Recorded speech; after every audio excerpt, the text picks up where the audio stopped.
payer mon loyer. Tu fais comment, toi? J'ai mon clown, c'est spécial. Je te présente Thierry. Thierry, Jo. Elle vient observer avec nous. Alors, il y a le petit Yacine, 7 ans, qui arrive aujourd'hui. C'est un peu compliqué, c'est une récidive de leucémie. On va pas le voir du tout aujourd'hui? Je pense pas. Il est très exactement 7h06. Il vous reste donc 8h54 pour méditer sur vos fautes. Pas de questions? Non. C'est la fin du cinéma. Non, mais je crois que le cinéma existera toujours.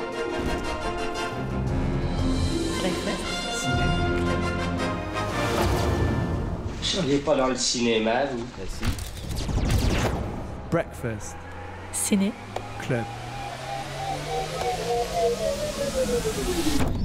Breakfast Ciné Club.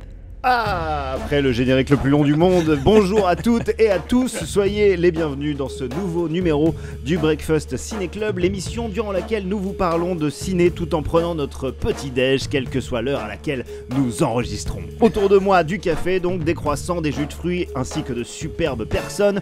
D'une part, mon estimé collègue Terry LTM, comment ça va Terry? Eh ben ça va super bien, et toi? Ça va exceptionnellement bien, je dis exceptionnellement parce que Marie n'est pas là aujourd'hui, c'est pas pour ça que ça va bien, attention, vraiment. Ce sera tellement rapporté. Ne vous méprenez pas, elle n'est pas des nôtres, mais c'est parce qu'il y a du monde autour de cette table, on va accueillir non pas un, mais 2, voire même 3 invités exceptionnels car il y a également un animal en notre présence aujourd'hui pour parler d'un film qui nous a beaucoup touché. Sur un fil, c'est la première réalisation de l'acteur Reda Kateb, un film porté par un casting de très grande qualité avec entre autres Aloïs Sauvage, Philippe Rebaud, Sarah Giraudot qui n'apparaît pas dans ce film par hasard, peut-être qu'on aura l'occasion d'en parler. Jean-Philippe Buzeau, il y a également des rôles interprétés par des enfants qui sont tous et toutes assez exceptionnels. Alors, je vous fais le pitch avant de commencer l'émission. Sur un fil raconte l'histoire de Jo qui est une acrobate, elle fait partie de la troupe d'un cirque de rue itinérant. Et suite à un accident durant un numéro, elle a besoin de continuer à travailler et donc elle va rejoindre une association née pour rire qui sont des clowns professionnels en milieu hospitalier, une expérience qui va bousculer un petit peu ses repères, qui va l'inviter à se remettre en question, à questionner à travers une expérience avec laquelle elle va se questionner et peut-être même se trouver. Sur un fil, c'est une histoire qui s'inspire d'un livre de Caroline Simmons, le journal du docteur Girafe, qui porte également le nom de l'association Le Rire Médecin, qu'elle a fondée en 1991, Le Rire Médecin, et dans lequel elle raconte le quotidien, le travail des clowns en milieu hospitalier. Aujourd'hui, nous sommes donc ravis parce que Aloïs Sauvage et Reda Kateb sont nos invités dans le Breakfast Ciné Club. Bonjour à vous deux et merci d'être avec nous. Bonjour, merci de me recevoir, merci. Nous, on est vraiment beaucoup trop contents. On va donc parler ensemble durant toute cette émission de Sur un fil qui est actuellement en salle dès aujourd'hui. C'est parti pour le Breakfast Ciné Club.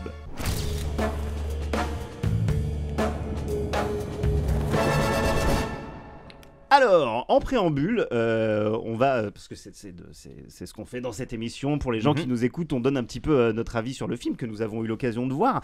Et en ce qui me concerne, j'ai beaucoup aimé Sur un fil. J'ai trouvé que c'était un film qui, après des premières minutes assez visuelles, assez spectaculaires, que je ne vais pas dévoiler, se place ensuite au niveau de ses personnages. On a parfois l'impression d'être vraiment en immersion avec eux, en milieu hospitalier, de vivre les premiers pas hésitants de Jo aux côtés de ses nouveaux collègues. On a une tonalité parfois proche du documentaire avec des silences, des temps morts qui racontent, cela dit, vraiment des choses.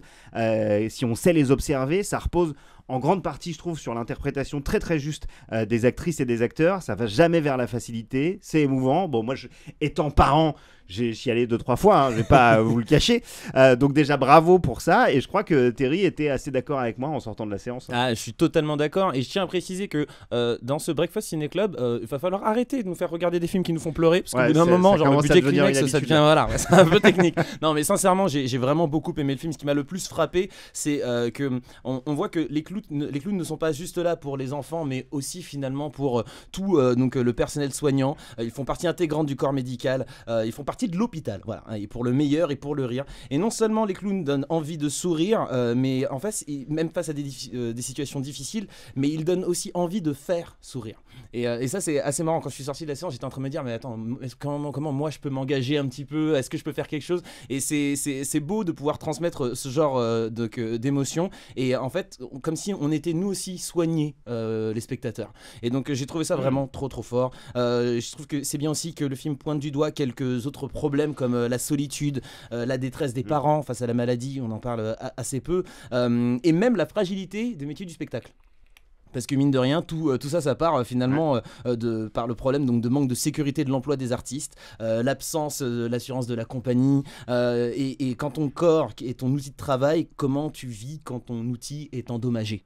Comment tu fais, comment tu te débrouilles. Et un autre point que j'aime avec ce film, c'est que pour une fois au cinéma, on a droit à des parents qui sont fiers du choix de vie de leurs enfants. C'est-à-dire que ça, c'est quand même assez rare. Ma fille est acrobate et j'en suis fier. Voilà, c'est pas quelque chose qu'on voit régulièrement. Donc voilà, le film, il est beau, mais le sous-texte, il l'est encore plus. Donc, ouais, je suis très content et content qu'on puisse faire ce podcast aujourd'hui. J'en profite aussi pour dire pour ceux qui nous regardent sur les réseaux sociaux qu'on a un décor. Ouais, assez exceptionnel aujourd'hui. Franchement, il est très stylé. Il y a eu du budget. On est vraiment content. Alors Reda Kateb, justement, est-ce que vous pouvez nous parler de ce projet sur un fil? Qu'est-ce qui vous a poussé à faire de cette histoire votre premier film en tant que réalisateur? Premier long métrage, pardon, je précise. C'est marrant parce que en arrivant et avant de vous écouter, merci d'ailleurs pour ce que vous racontez, ce que vous dites de notre film, j'ai fait tomber le micro. et ça s'est sans doute vu à l'image, ça s'est peut-être entendu avec un petit boom, mais je trouve que c'est vraiment un signe parce que c'est vraiment un film qui part de là, en fait, qui part d'une chute et de comment on rebondit quand on se casse la figure, comment on essaye de décliner aussi cette figure de la chute dans l'art du clown, finalement, puisque le clown, quand il se fait mal aux fesses et qu'il tombe en arrière, il nous fait beaucoup rire, mais lui, il a quand même un peu mal aux fesses pour de vrai. J'espère que le micro n'a pas trop mal. Il a survécu, je crois.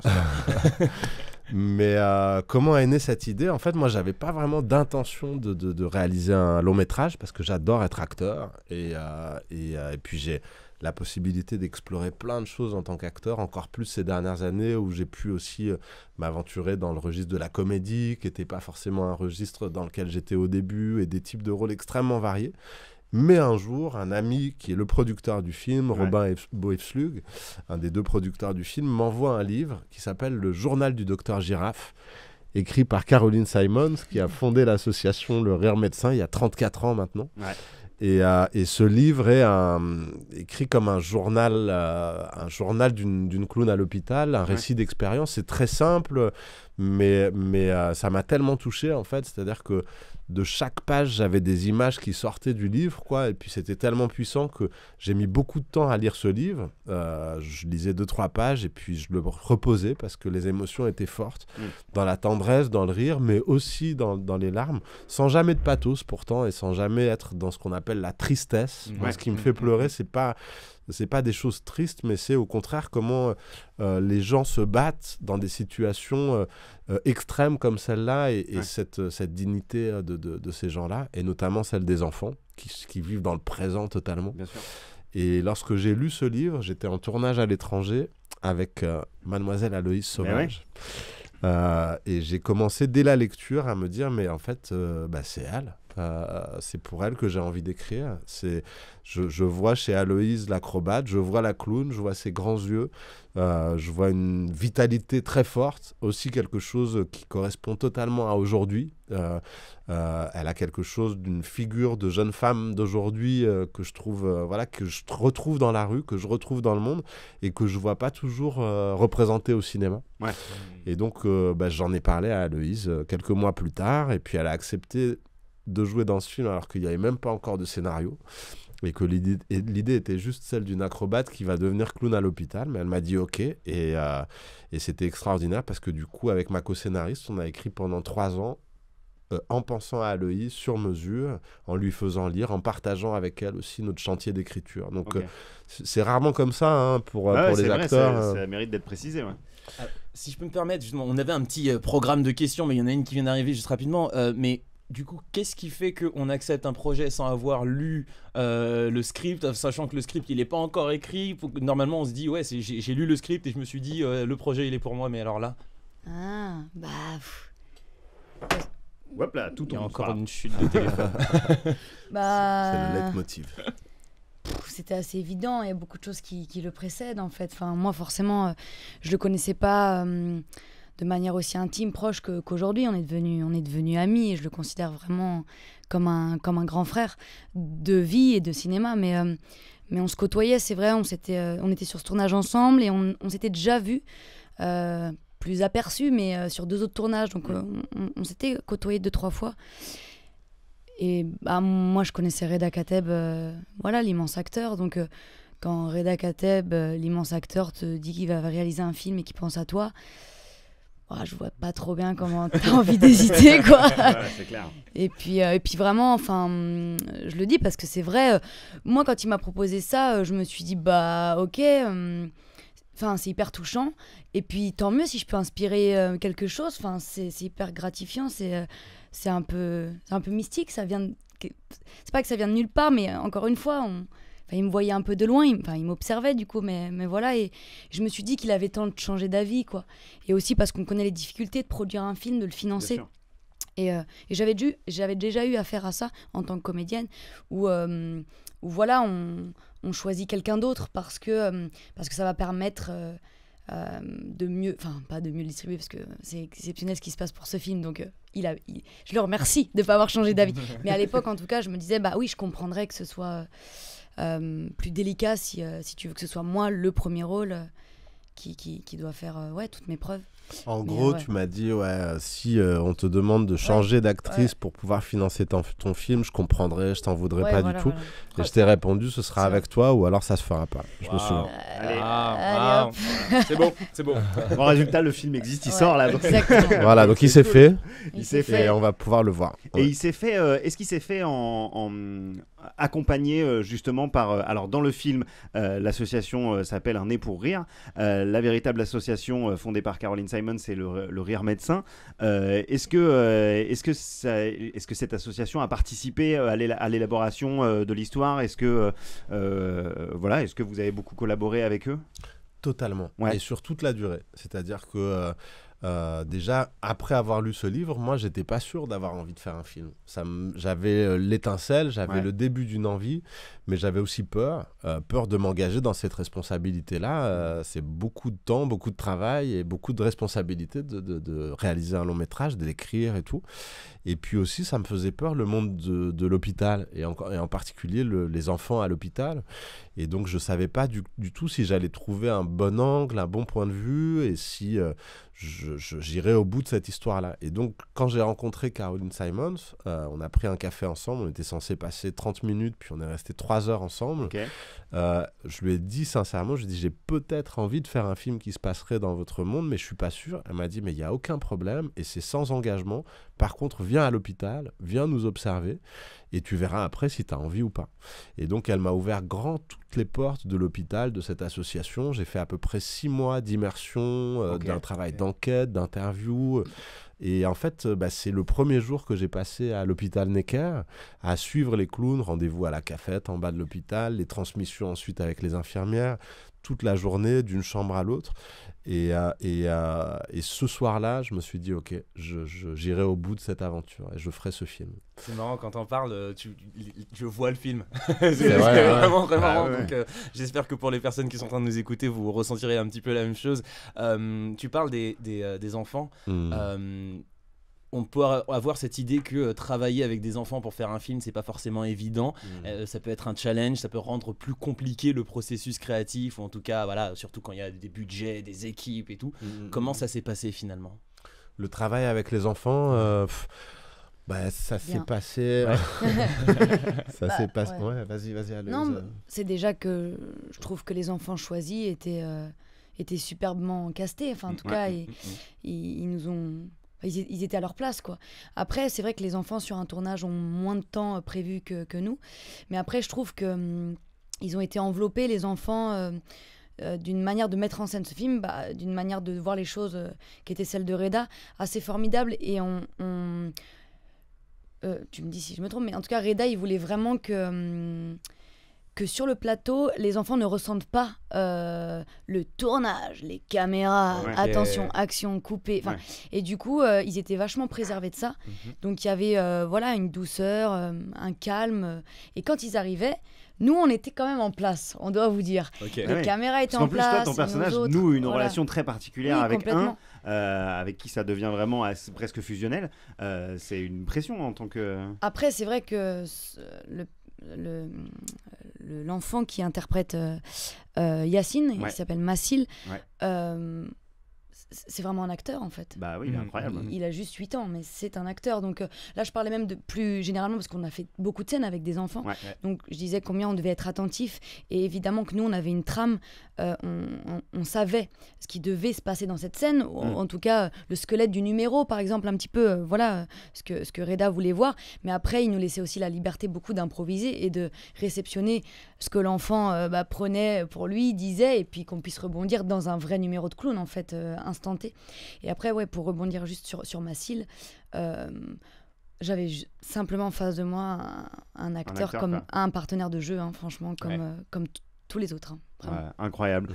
Vous restez avec nous, on écoute tout de suite un extrait du film Sur un film. On revient juste après, toujours en compagnie du réalisateur Reda Kateb et de l'actrice Aloïse Sauvage. Vous écoutez le Breakfast Ciné Club. Ça fait beaucoup de bien, Yacine, de vous voir. Je peux te faire un bisou? Et là, avec les traitements, il y a des jours vraiment très durs. Pourquoi ça arrive à moi? Tu sais, puisque t'es magique. Ça aussi, ça va arriver. Dès que vous rentrez dans une pièce, faut rire absolument avec vous, c'est ça? Faut crier la vie est belle, mais des fois la vie elle est pas belle en fait. Je pense que tu n'es pas encore prête. Je dois me séparer de toi. Breakfast Ciné Club. Oh, ça sort en salle aujourd'hui, le 30 octobre 2024. Vous pouvez aller le voir. Sur un fil, c'est le premier long métrage réalisé par Reda Kateb avec Aloïse Sauvage également dans le premier rôle. Ils sont avec nous pour parler de ce film.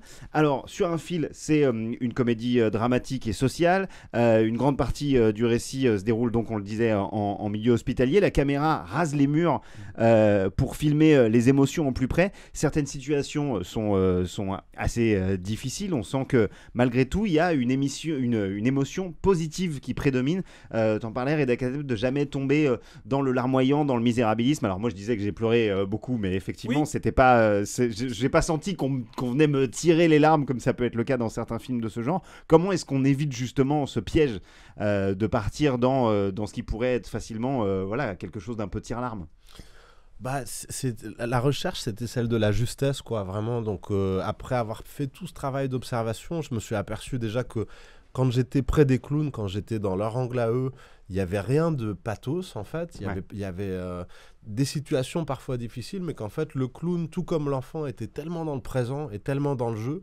Un enfant, vous imaginez pas à quel point un enfant est empathique, par exemple. C'est-à-dire qu'un enfant qui est lui-même malade, il va plus s'inquiéter pour son parent qui est à côté de lui que pour lui-même, quoi. L'enfant ne s'appesantit pas sur ce qu'il vit lui-même. Et ça, c'est bouleversant, évidemment. Nous, ça nous bouleverse quand on observe ça. Et peut-être même que ça nous bouleverse aussi parce que ça nous rappelle un peu de l'enfant qui reste aussi en nous, quoi. Donc, moi, j'ai voulu une légèreté qui serait celle du funambule, qui serait... pour le coup, sur un fil. J'ai pas voulu édulcorer l'hôpital, donc j'ai pas voulu faire croire que l'hôpital c'est facile et vous faire un happy end. Enfin, même si le film se termine pas mal, je peux le dire parce que j'ai pas de suspense à jouer avec ça et j'ai pas voulu le faire.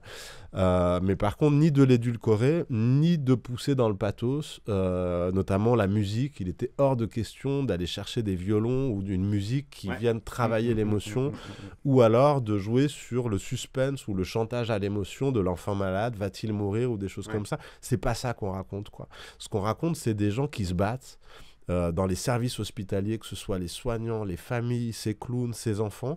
C'est que des personnes qui, face à des situations d'adversité extrêmes, sont ramenées à une humanité... je dirais sans costume, quoi, sans déguisement et total. Et moi, c'est ça qui m'a bouleversé. Et dans les couloirs d'hôpitaux, j'ai vu autant d'éclats de rire que j'ai vu de personnes parfois pleurer. Mais je vois rarement des gens faire la tête ou s'ennuyer ou être un peu dans un entre-deux. Donc ça, je trouve que le cinéma et la caméra est une forme de révélateur d'humanité. quand la caméra se pose, elle voit un peu tout, la caméra. D'ailleurs, et surtout que tu fais des plans super. Je suis souvent un petit peu interloqué par les premières réalisations de long métrage où je trouve que souvent le directeur photo ou le réel, il va pas trop aller au creux de l'image, faire un plan serré, il va plus sur du plan moyen, des trucs comme ça. Mais là, justement, on se rapproche, on va au cœur et je trouve que la prise de position, elle est super intéressante. Et je pense que ça aussi, ça participe au côté un petit peu où tu es avec eux, tu es avec tout le monde dans le process, quoi. Ouais, il y avait vraiment cette envie. Et puis j'ai travaillé avec un chef opérateur qui est quelqu'un aussi qui met beaucoup les gens à l'aise, parce qu'il y avait aussi cette volonté de ne pas faire un film avec que des acteurs déjà ultra expérimentés, et au contraire d'être plutôt dans une troupe avec des gens très différents. Toutes les infirmières du film, c'est des vraies infirmières, les aides-soignants pareil. Il y a des enfants, il y a un clown à l'hôpital qui s'appelle Jean-Philippe Buzeau. Oui, Jean-Philippe Buzeau qui fait partie de votre trio Aloïse de clowns. Enfin, il y a un binôme de clowns que vous rejoignez, que vous suivez au début lors de votre formation. Et Jean-Philippe Buzeau, il est véritablement clown en milieu hospitalier. Ouais, depuis 30 ans. Depuis 30 ans, au Rire Médecin, Ouais. Et il n'avait jamais été devant une caméra, alors il fallait aussi l'apprivoiser, le mettre à l'aise, et en tout cas, ne jamais bousculer quoi que ce soit avec ce folklore du cinéma, le plateau, les éclairages et tout ça. Et donc Sébastien Gopfer, le chef opérateur du film, a vraiment ce sens aussi de la juste distance. J'avais vu d'autres films qu'il avait fait, et c'est aussi pour ça que je suis allé le chercher, en tout cas que j'ai voulu lui demander de travailler avec moi sur ce film. C'est que moi, en tant qu'acteur, je sens, quand je vois un film, quand la personne qui est filmée est amie avec la caméra, qu'il y a ce degré d'intimité, et je l'ai tout de suite senti chez lui, quoi. Et en parlant du casting, est-ce que, parce qu'il y a Sarah Giraudot qui joue le rôle d'une médecin, chef de service, qu'on voit pas mal dans cet hôpital, et elle est, alors je sais qu'elle est liée, je sais pas si elle est marraine, mais elle est marraine de l'association. Ouais. D'ailleurs, j'en profite pour faire une petite parenthèse. Bien sûr. Le Rire Médecin, c'est une association qui vit essentiellement des dons.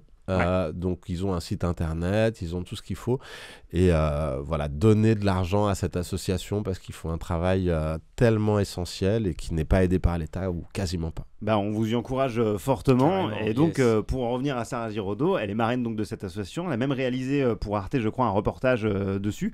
Est-ce que c'est elle qui est venue se greffer au projet en sachant que ça allait se faire? Elle a dit j'ai envie d'en faire partie, ou c'est vous qui l'avez? Non, donc je savais qu'elle était marraine de cette association, on se connaissait pas, on s'était juste croisés une fois dans une soirée de Cinoche, mais vraiment très rapidement. Et moi je l'admire beaucoup. C'est une actrice que j'avais pas mal découvert dans la série Le Bureau des légendes, que j'avais vu aussi dans Petit Paysan et dans plein d'autres films. Et avec ma co-scénariste, on a commencé à écrire pour elle en espérant qu'elle dise oui, et puis on lui a fait lire, elle a été OK pour jouer dans le film. Trop bien. Trop bien. Alors du coup, Aloïs Sauvage, moi j'étais d'abord connu, je me permets de te tutoyer, je sais même plus si on avait... mais... à l'aise, il est à l'aise. Je suis à la maison, tu vois. Et du coup, en fait, j'étais d'abord connu en tant que chanteuse, et beaucoup aimé ce que tu as pu faire. Et donc j'ai découvert que dans ton parcours, tu as eu un passage justement à l'école des arts du cirque, et j'aurais voulu savoir, est-ce que tu as utilisé cette expérience pour ce film? Comment tu as créé un petit peu ton clown? Enfin bref, est-ce que tu peux nous parler un peu du processus pour ce film? Grave. Cool, merci, c'est gentil. Oui, forcément. Enfin, j'ai la sensation que j'utilise cette expérience tous les jours de ma vie, et que entre guillemets, c'est bizarre dit comme ça, mais la connaissance de mon corps, en tout cas, j'ai tellement appris à le façonner, à expérimenter avec lui, que j'ai la sensation que vraiment ça me sert tous les jours, et encore plus dans mon parcours artistique, que ce soit en tant que comédienne ou en tant que chanteuse. Après, c'était plus spécifique quand même pour le film de Reda. Reda, il savait que je faisais du cirque. Tu m'avais vu aussi sur scène en tant que chanteuse, en concert, où j'avais quand même aussi un aspect très performatif, et puis je m'accrochais en l'air avec un micro suspendu, etc. Donc je pense aussi que ça a pu nourrir, ça a nourri ton imaginaire sur le personnage de Jo. Et après, tout en ayant ce bagage-là incertain, c'est clair, j'ai dû quand même spécifiquement me préparer pour Sur un fil, sur deux aspects. L'aspect de la corde lisse, qui est la grès qui est l'agrès de Jo au départ. Moi, je faisais pas du tout ça. Et quand bien même je faisais le micro suspendu, ça n'avait rien à voir en termes de... On pense souvent, du coup, je pense même au départ que peut-être que tu pensais que la corde, que c'était pas inné, mais que c'était équivalent peut-être dans l'aérien, je sais pas. Ouais. Mais c'est un agrès qu'il a choisi parce qu'il le trouvait visuellement, esthétiquement, trop intéressant et je le comprends. Du coup, j'ai appris, j'ai eu un coaching vraiment de corde pendant 4-5 mois pour faire ce numéro du début du film. Donc ce premier numéro d'ouverture, c'est toi qui le fais Ouais. Moi, il faut savoir que quand je suis passée par le cirque, il y a une dizaine d'années, dans ma formation, dans mon parcours artistique, je faisais la spécialité acrodance. Okay. Donc c'est tout sauf aérien. Okay. C'est vraiment... moi, je viens du break à la base, donc en gros, je me roulais par terre. Mais tu te sers du sol pour... En tout cas, je faisais des galipettes. Quoi. Ouais, mais du coup, je faisais pas de traction. Je savais pas du tout faire ça. C'est vraiment d'autres muscles utilisés. C'est vraiment pas la même chose. Et du coup, voilà. Donc, il y a l'aspect corde. Et puis, évidemment, l'aspect clown. Pareil, évidemment que ça ne m'était pas inconnu. Mais en tout cas, je n'avais pas eu de formation de clown avant... aussi poussé, aussi précis. Je n'avais pas trouvé mon clown, j'avais pas expérimenté ça comme j'ai pu le faire et j'ai eu la chance de le faire pour la préparation du film. Donc oui et non. Et bien sûr, évidemment, mais j'ai dû ensuite apprendre beaucoup de choses pour être à la hauteur du rôle. On découvre Zouzou pendant le film. Comment toi tu as découvert Zouzou? Comment ça s'est passé? Elle sort d'où? Je sais pas, mec. Mais elle sort d'où, Zouzou? Bah... C'est vrai on est un trio de clowns, donc il y a Jean-Philippe Buzeau qui est The Real One, il est clown professionnel depuis 30 ans et donc c'était un peu notre pilier. Nous avec Philippe, on était un peu les baby clowns et on a dû forcément avoir une formation accélérée pour trouver notre clown. Donc c'est très drôle de voir au sein de stages, de formations, de coaching en tout genre, comment on va forcément voir ce qui ressort en premier de certaines facettes, d'une certaine physicalité, d'une façon, et on va en fait extrapoler aussi. Donc moi j'avoue que j'ai trouvé cette petite voie assez rapidement et qu'elle a guidé vachement le reste.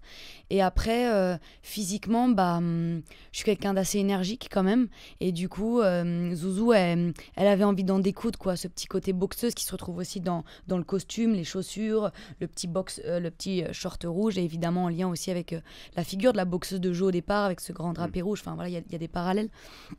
Et voilà, et après de côtoyer les deux grands frères clowns, Philippe et Jean-Philippe, forcément il y a des choses qui se passent dans l'énergie en fait. Et comment c'est comme un triangle amoureux, comment on agit dans l'énergie. Donc je suis vite devenue la petite sœur un peu qui parfois autoritaire parce qu'ils écoutent rien, ils font que des bêtises, et donc voilà, en fait ça s'est fait dans le jeu, ils cassent les carreaux, voilà, c'est ça. Et donc voilà, je vais pas expliquer toutes les facettes de Zouzou, mais en tout cas ça s'est construit comme ça. Et aussi toute la part du costume avec les éléments que Reda voulait absolument, avait déjà noté dans le scénario, les grandes ailes, le petit chapeau melon, et puis d'autres éléments que je lui ai soumis parce que c'est ce que je vivais dans la formation, et je me disais ça irait bien à Jo, et puis même la petite blouse croppée pour qu'on voit quand même mon corps, justement parce que je suis assez petite, et encore une fois la boxe, les petites chaussures de boxe, le petit short, etc. Donc on a fabriqué ça ensemble en équipe. Ce qui est génial, c'est que ça parle beaucoup de fabrication, d'études, d'apprentissage, et en même temps tout ce travail il transparaît de manière très très naturaliste finalement dans ce film qui parfois, je le disais, a presque des aspects de documentaire, et ça fait que ça marche vraiment beaucoup. Merci encore à tous les deux d'être venus nous parler de Sur un fil aujourd'hui dans le Breakfast Ciné Club. On était ravis de vous accueillir. Encore un petit extrait de la bande-annonce et on se retrouve pour la fin de l'émission. Est-ce que tu sais la différence entre un acrobate et un clown? Non. Un acrobate, on l'admire, le clown, on l'aime. Voilà. Un acrobate, on l'admire, et le clown, on l'aime. C'est un peu le résumé de la mue de Jo, l'acrobate en Zouzou, la clown. C'est l'un des destins, l'un des chemins que vous allez pouvoir suivre dans le film Sur un fil, qui est actuellement en salle. La première réalisation de Reda Kateb. Merci beaucoup d'avoir été avec nous aujourd'hui. Merci, c'était un bon moment. Avec Aloïs Sauvage également à l'affiche. Merci beaucoup d'être venu nous voir. Merci, grand plaisir. Merci beaucoup. T'es trop content d'être avec vous aujourd'hui. Je vous rappelle donc que le film est en salle aujourd'hui. Je l'ai suffisamment dit, mais on ne le répétera jamais assez. Il est en salle aujourd'hui. On vous conseille également d'aller suivre un petit peu les activités du Rire Médecin et peut-être même voilà, de faire montre de générosité et de participer voilà, à la vie de cette association. Nous, on va se retrouver très bientôt, Terry, pour un nouveau Breakfast Ciné Club. On va changer complètement d'univers là. Exactement, on va aller regarder un petit peu ce qui se passe dans le monde de Oz. Donc ça risque d'être assez sympa. Potentiellement on va pleurer, peut-être pas, peut-être on verra, on verra bien. On verra bien. C'est la nouvelle direction artistique du Breakfast Ciné Club. Voilà, Wicked, c'est le prochain film au programme. Ce sera début décembre dans le Breakfast Ciné Club. Avec Marie. Marie sera de retour, bien entendu. Nous, on vous embrasse très très fort. D'ici là, allez au cinéma. Ciao. Ciao. Breakfast Ciné Club.